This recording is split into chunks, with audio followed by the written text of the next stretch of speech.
Hello and welcome to my YouTube channel financial tools. आज के इस वीडियो में हम लोग डिस्कस करेंगे आईआरएफसी स्टॉक के बारे में। ये एक ऑन डिमांड वीडियो है। एक मेरे कलीग हैं या यूं कह लीजिए कि मेरे एक फ्रेंड है, उन्होंने मेरे से बोला था कि भाई आईआरएफसी के ऊपर एक वीडियो बना दो, क्योंकि वो कुछ एक बड़े जोन में जाकर के फंस गए और स्टॉक वहां से कंटिन्यूसली गिरता चला जा रहा है।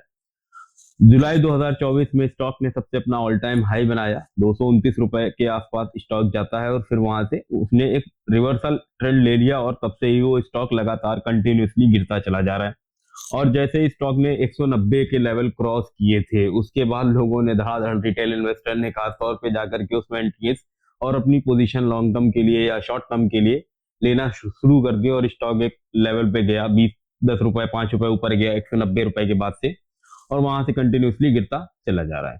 229 के बाद से बहुत से लोग ऐसे हैं जो 229 के लेवल पे भी परचेज किए हुए हैं। कुछ लोग ऐसे हैं जो 200 225, उसके बाद 190 198 के लेवल पे बहुत से लोग फंसे हुए हैं।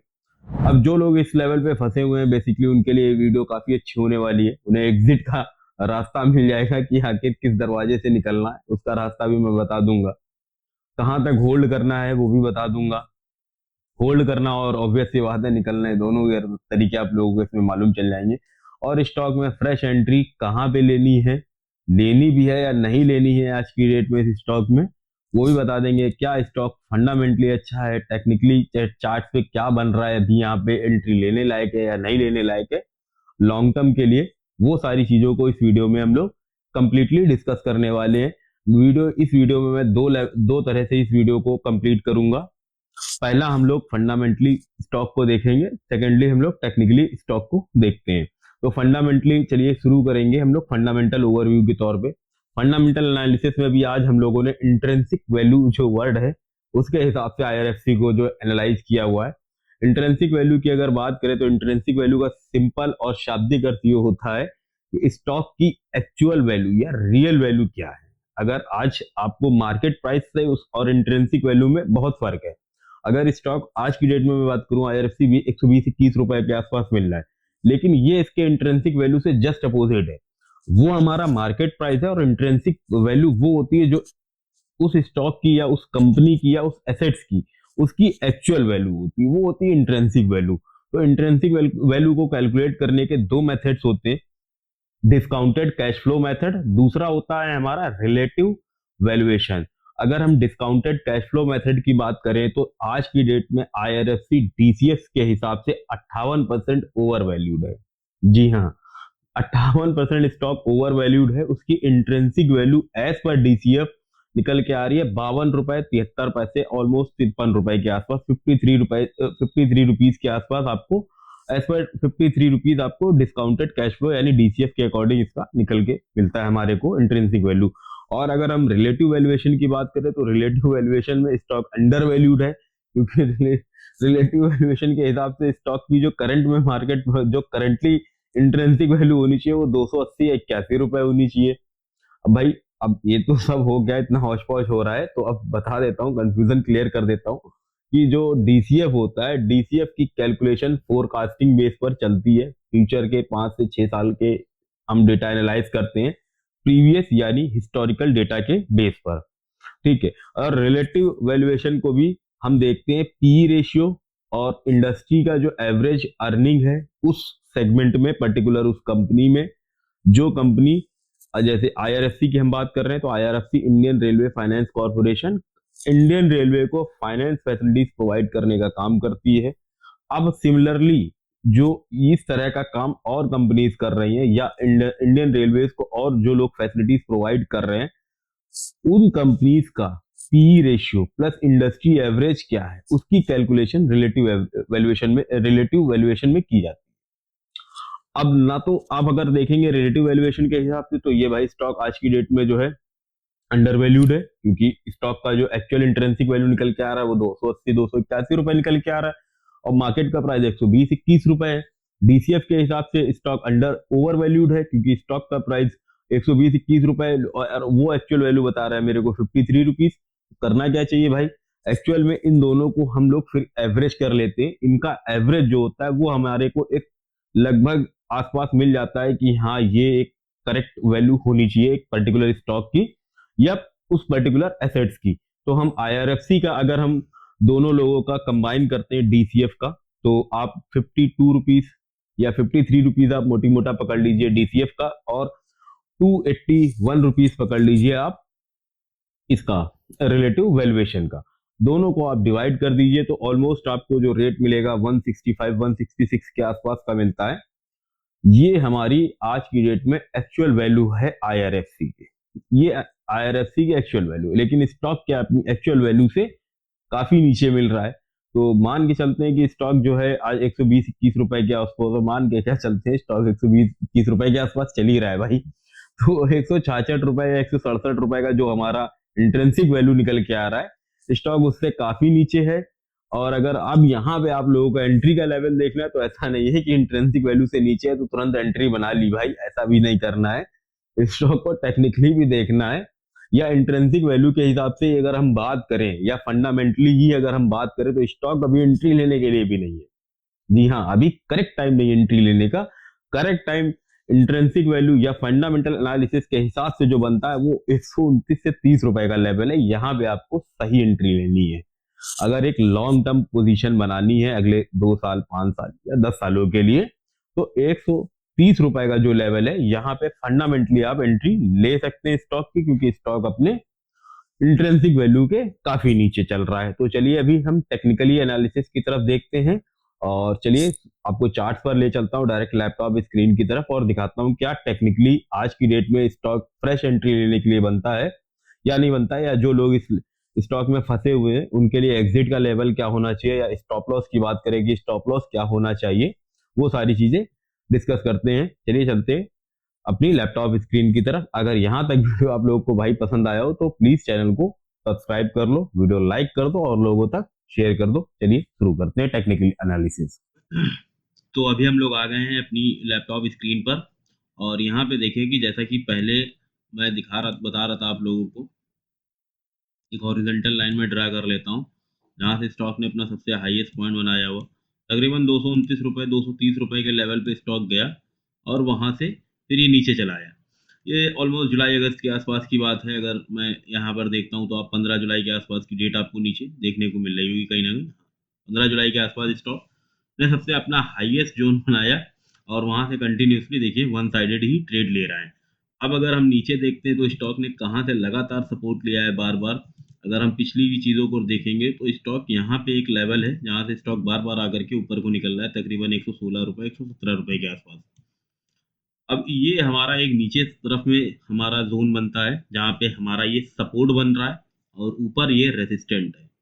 तो अब अगर एक बहुत लंबा गेम अगर आपको खेलना है कि 250 रुपए से करीब करीब 400 350 का लेवल अगर देखना है, तो फिर वेट करना होगा अनटिल अनलेस स्टॉक 230-31 रुपए के ऊपर जाके होल्ड नहीं करता है या सस्टेन नहीं करता है। तब तक आप फ्रेश एंट्री ना लें अगर आपका होराइजन है 400 450 का लेवल। अगर इतना आप लंबा देख रहे हैं तो अगर आपको लगता है कि नहीं हम 220 230 या 235 के लेवल पे जाकर के अपने प्रॉफिट को बुक करना है, तो फिर आपको वेट करना होगा एटलीस्ट जब तक 50 डे मूविंग एवरेज को क्रॉस ना कर जाए। मैं ईएमए को यहाँ पर लगा लेता हूँ 50 डे मूविंग एवरेज, 50 डे, यहाँ से इसको मैं ईएमए पे कर लेता हूँ। इसकी स्टाइल को थोड़ा सा चेंज करता हूँ, यहाँ से इसकी बढ़ा देता हूँ। अभी जो हमारा ईएमए पे हम देखेंगे तो 124 रुपये तकरीबन 125 रुपये 50 डे मूविंग एवरेज के हिसाब से इतना बन रहा है। और अगर हमने जैसे आपको फंडामेंटल एनालिसिस में बताया इंट्रिंसिक वैल्यू के हिसाब से आपको 129-30 रुपये के हिसाब से होल्ड करना होगा अगर फ्रेश एंट्री लेनी है तो। हाँ, और आ जाते हैं एक बार को हम दोबारा एक इंडिकेटर और लगा लेते हैं 200 डे मूविंग एवरेज। और 200 डे मूविंग एवरेज के हमें देखना रहेगा कि क्या ये मैच करता है हमारी इंट्रिंसिक वैल्यू के आसपास या नहीं। 200 डे मूविंग एवरेज मैं यहाँ पे लगा लेता हूँ एक्सपोनेंशियल मूविंग एवरेज, और लाइन को मैं और थोड़ा थिक करता हूँ, कलर चेंज कर देता हूँ। चलो ऐसा रहता है, ठीक है, गुड टू गो। अब हमारा जो 200 डे मूविंग एवरेज है वो 140 के लेवल पे दिखा रहा है। तो हमारी इंट्रेंसिक वैल्यू बोल रही है कि हमें 135 रुपए 130 रुपए का लेवल है, वहां से जाके फ्रेश एंट्री लेनी है और हमारा जो मूविंग एवरेज है 50 डे का और 200 डे का, उसके अकॉर्डिंग अगर हमारे को फ्रेश एंट्री लेनी है तो फिर हमें 125-26 रुपए के लेवल तक वेट करना होगा। और मेरे हिसाब से जब तक स्टॉक 130 रुपए के ऊपर निकल के एटलीस्ट 131 132 के लेवल तक सस्टेन नहीं करता एटलीस्ट 2 से 3 ट्रेडिंग डे, तब तक इसमें कोई फ्रेश एंट्री नहीं बनती है। अब बात करते हैं उन लोगों की जो इस जोन में आके फंस गए, यहाँ पे आके फंसे हुए हैं, या यहाँ पे फंसे हुए हैं 195 200 220 जो भी कहीं पे भी फंसा हुआ है, उसके लिए एग्जिट का सिंपल रास्ता है 117 रुपए या 116 रुपए। अगर स्टॉक दिखाता है तो आपका स्टॉप लॉस ट्रिगर कर चुका है, आप इसे इस स्टॉक से पर्टिकुलर आईआरएफसी के स्टॉक से बाहर निकल जाइए, वो ज़्यादा बेस्ट है।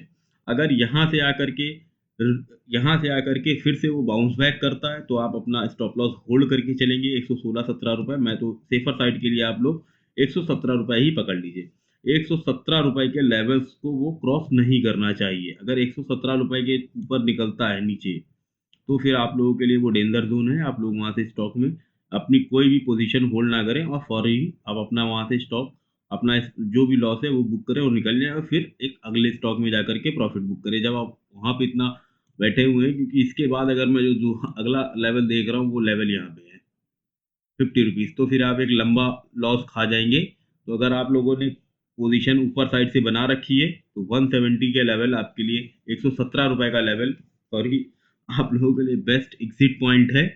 यही वो एरिया है जहां से आपको निकलना है, या यही वो एरिया है जहां से आपको देखना है कि आप अपना लॉस बुक कर रहे हैं, या यहाँ से फिर आप क्या करें, वेट करें इस लेवल पे आकर के। अगर आप फंस रहे हैं तो यहाँ पे क्या करें, आप अपना लॉस तो बुक कर रहे हैं लेकिन फिर वेट करें कि स्टॉक एटलीस्ट 130-31 रुपए के ऊपर जाके 2-3 ट्रेडिंग सेशन तक होल्ड करता है, फिर आप इसको आप बाय कर लीजिए और फिर एक नेक्स्ट अगले 2-5 सालों के लिए इसमें पोजीशन बना के रखिए। अब मैं बताऊं यहाँ पे किन लोगों ने परचेज किया था एक्चुअल में, जो शॉर्ट टर्म के लिए आते हैं 2-5 दिन के लिए, अरे आईआरएफसी बहुत अच्छा चल गया, एक काम करता हूँ यहाँ से खरीद लेता हूँ, अभी मैं 250 के लेवल पे बेच लूंगा। वो लोग आकर एक्चुअल में यहाँ पे फंसे, यहाँ पे फंसे, फिर यहाँ पे फंसे, फिर यहाँ पे फंसे, क्योंकि कुछ लोग को लगा कि नहीं स्टॉक यहाँ से रिवर्स हुआ है तो ऊपर जाएगा। लेकिन इसका ट्रेंड अगर देखेंगे तो मैं अभी भी इस ट्रेंड को ही डाउन ट्रेंड समझ रहा हूँ। जब तक स्टॉक मेरे लिए 140 रुपए का ऊपर लेवल नहीं देता है, डेडिकेटेड 140 रुपए है। मैं अपनी अगर बात करूं तो 140 रुपए जब तक स्टॉक नहीं दिखाता है, 140 के ऊपर 141-42 तक होल्ड नहीं करता, इसमें मेरे लिए कोई फ्रेश एंट्री नहीं है। एग्जिट अगर जो लोग फंसे हुए हैं वो 116-117 रुपए आप अपना स्टॉप लॉस मान के चलिए। वहां पे अगर स्टॉक जा रहा है तो उसको डेफिनेटली बेच करके फिर आप किसी और स्टॉक में उसकी रिसर्च करके उसके बिहाफ पे आप इसमें एक किसी और कंपनी में इन्वेस्ट कर सकते हैं। हाँ, अब अगर मैं बात करूं कि जो लोग इसमें फंसे हुए हैं वो, तो आईआरएफसी क्या है, एक डिविडेंड पे आउट देने वाली कंपनी है, अच्छा हेल्दी डिविडेंड पे करती है। अगर आप डिविडेंड को लेकर के रह सकते हैं और अपने लॉसेस अगर आप किसी और कंपनी के स्टॉक से रिकवर करना चाहते हैं तो फिर आप स्टॉप लॉस को भूल जाइए और कंपनी में अगले 15 से 20 सालों के लिए पोजीशन बनाए रखिए। जब स्टॉक 130-31 रुपए के लेवल पे जाए वहां से फ्रेश एंट्री दोबारा फिर ले लीजिए, ताकि आपके कुछ जो सौदे हैं, कुछ जो नुकसान है उसकी भरपाई हो सके। तो ये था आज का complete video IRFC Indian railway finance corporation के ऊपर। उम्मीद करता हूँ वीडियो आप सभी को काफ़ी पसंद आया होगा। अगर पसंद आया हो तो भाई लोग प्लीज़ चैनल को सब्सक्राइब कर लो, वीडियो दूसरों लोगों तक शेयर कर दो। अगर किसी तरह का कोई कंफ्यूजन रहा हो वीडियो में तो कमेंट करके मेरे से पूछ सकते हैं आप लोग, आंसर जरूर दूंगा। और ये वीडियो काफ़ी लोगों तक शेयर कर दो, उनकी काफ़ी मदद हो जाएगी भाई। और किसी तरह की रिलेटेड वीडियोस आप लोग किसी पर्टिकुलर स्टॉक पर चाहते हैं, किसी स्टॉक का आप लोग फंडामेंटल एनालिसिस चाहते हैं, डेडिकेटेड वीडियो चाहते हैं तो कमेंट कर दीजिए, डेफिनेटली वीडियो बनाई जाएगी और हम लोग उस पर काम करेंगे। मिलते हैं नेक्स्ट वीडियो में, टिल देन अपना ख्याल रखें और keep investing. Thank you so much watching this video.